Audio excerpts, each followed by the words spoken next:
Hi friends, moms വീഡിയോയിലേക്ക് എല്ലാവർക്കും സ്വാഗതം. അപ്പോൾ ഇന്ന് ക്യാരറ്റും ഒരു സവാളയും ഒക്കെ കൊണ്ട് നമുക്കിന്ന് നല്ലൊരു 4 മണി പലഹാരം തയ്യാറാക്കിയെടുക്കാം. അപ്പോൾ എൻ്റെ ഈ വീഡിയോ കാണുന്ന നിങ്ങൾക്ക് എല്ലാവർക്കും ഈ ചാനൽ വീഡിയോ ഇഷ്ടപ്പെടുവാണെങ്കിൽ ഒന്ന് ലൈക്ക് ചെയ്യുക, എൻ്റെ ചാനലൊന്ന് സബ്സ്ക്രൈബ് ചെയ്യുക, നിങ്ങളുടെ കൂട്ടുകാർക്കെല്ലാം വീഡിയോ ഒന്ന് ഷെയർ ചെയ്ത് കൊടുക്കുക. അപ്പോൾ നിങ്ങളുടെ സപ്പോർട്ട് ഉണ്ടെങ്കിൽ മാത്രമേ എനിക്ക് തുടർന്ന് മുന്നോട്ട് പോകാൻ ഒക്കത്തുള്ളൂ. ഇത്രയും ദിവസം എന്നെ സഹായിച്ച എൻ്റെ എല്ലാ കൂട്ടുകാർക്കും വലിയ താങ്ക് യു കേട്ടോ. അപ്പോൾ ഞാൻ നമ്മുടെ ക്യാരറ്റെല്ലാം ഇതുപോലെ ഒന്ന് തോലൊക്കെ പീൽ ചെയ്ത് കളഞ്ഞതിന് ശേഷം നല്ലതുപോലെ ഒന്ന് ഗ്രേറ്റ് ചെയ്തെടുത്തിട്ടുണ്ട്, കഴുകി വൃത്തിയാക്കിയതിന് ശേഷം.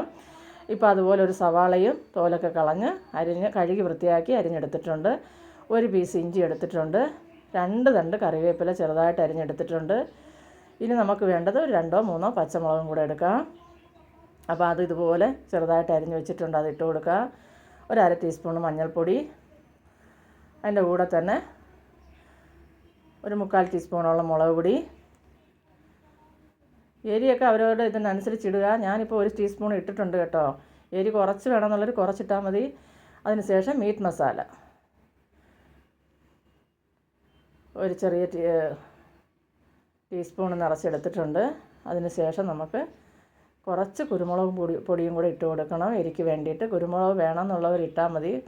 എരി വേണ്ടാന്നുള്ളവർ കുരുമുളകിൻ്റെ പൊടി ഒഴിവാക്കുക. പക്ഷേ അത് ഇടുമ്പോൾ ഒരു നല്ല മണമാണ് കേട്ടോ. കുരുമുളക് പൊടിയൊക്കെ ചേർക്കുമ്പോൾ നല്ലൊരു മണം കിട്ടും.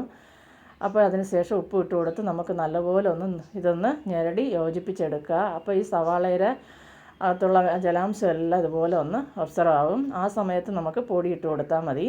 അപ്പോൾ പൊടി ഇടുന്നതിന് മുമ്പ് വെള്ളം ഒഴിക്കരുത്. ഇപ്പോൾ കുരുമുളക് പൊടിയും കൂടെ ഇട്ട് കൊടുക്കാം. അപ്പോൾ ഇനി അതെല്ലാം ഒന്ന് മിക്സാക്കി വെച്ചതിന് ശേഷം ഞാനിവിടെ അരിപ്പൊടിയാണ് എടുത്തേക്കുന്നത്. അപ്പോൾ അരിപ്പൊടി കുറേശ്ശെ ഇട്ട് കൊടുത്ത് നമുക്കൊന്ന് കുഴച്ചെടുക്കാം. വെള്ളം ആദ്യം ഒഴിക്കരുത്, ഞാൻ വീണ്ടും പറയുന്നത് അതുകൊണ്ടാണ്. ഇപ്പോൾ വെള്ളം കൂടിപ്പോയാൽ പിന്നെ ഒത്തിരി മാവിട്ട് കഴിയുമ്പോൾ ഇതിൻ്റെ ടേസ്റ്റ് അങ്ങ് മാറും. ഒരുപാട് മാവ് ഇതിന് വേണ്ട. അപ്പോൾ ഇനി നമുക്കിത് നല്ലപോലെ ഒന്ന് കുഴച്ചെടുക്കാം. വെള്ളം വേണമെങ്കിൽ മാത്രം മാവ് പൊടിയൊക്കെ ഇട്ടതിന് ശേഷം വേണമെങ്കിൽ ചെറുതായിട്ടൊന്ന് തളിച്ച് കൊടുക്കുക. അപ്പോൾ ഇപ്പോൾ നമ്മുടെ മാവും നമ്മുടെ ക്യാരറ്റൊക്കെ ചേർത്ത് കുഴച്ച് വെച്ചിട്ടുണ്ട്.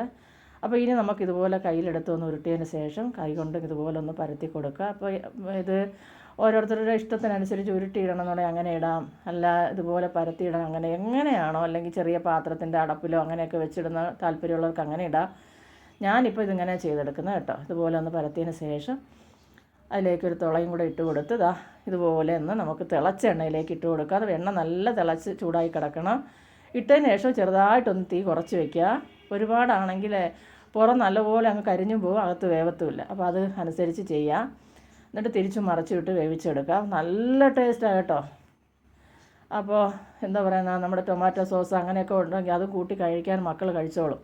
അപ്പോൾ നല്ല ക്യാരറ്റ് കൊണ്ടുള്ള അടിപൊളിയായിട്ടുള്ള ഒരു വട ഇവിടെ തയ്യാറാക്കി എടുത്തിട്ടുണ്ട് കണ്ടോ. ഒത്തിരി കരിഞ്ഞു പോകാതെ സൂക്ഷിച്ച് ചെയ്യുക. അപ്പോൾ മക്കൾ സ്കൂളിൽ നിന്ന് വരുന്ന സമയത്തൊക്കെ ഇതുപോലെ ഉണ്ടാക്കി കൊടുത്താൽ അവർ എന്താ പറയുക, ഇഷ്ടപ്പെട്ടങ്ങ് കഴിച്ചോളും കുഞ്ഞുങ്ങൾ. അപ്പോൾ ബാക്കിയുള്ളതെല്ലാം ഞാനിതുപോലെ ഒന്ന് ഇട്ട് വറുത്ത് കോരി എടുത്തിട്ടുണ്ട്. അപ്പം നമ്മുടെ ക്യാരറ്റ് കൊണ്ടുള്ള അടിപൊളി വട ഇവിടെ റെഡി ആയിട്ടുണ്ട് കണ്ടല്ലോ, ക്യാരറ്റും സവാളയും. അപ്പോൾ ഒത്തിരി ഐറ്റങ്ങളൊന്നും വേണ്ട. നമ്മൾ കടയിൽ നിന്നൊക്കെ വാങ്ങിക്കുന്നതിനേക്കാളും വീട്ടിലാകുമ്പോൾ നമ്മൾ നല്ല വൃത്തിക്കും അതുപോലെ തന്നെ ഒരുപാട് മായമൊന്നും ചേർക്കാതെ ചെയ്ത് കൊടുക്കും, മക്കൾക്ക് ഇഷ്ടപ്പെടും. അപ്പോൾ എൻ്റെ ഈ വീഡിയോ ഇഷ്ടപ്പെടുവാണെങ്കിൽ കൂട്ടുകാർക്കെല്ലാം ഒന്ന് ഷെയർ ചെയ്ത് കൊടുക്കുക, എന്നെ സപ്പോർട്ട് ചെയ്യുക. അടുത്തൊരു വീഡിയോ ആയിട്ട് കാണുന്നത് വരെയും ബായ്.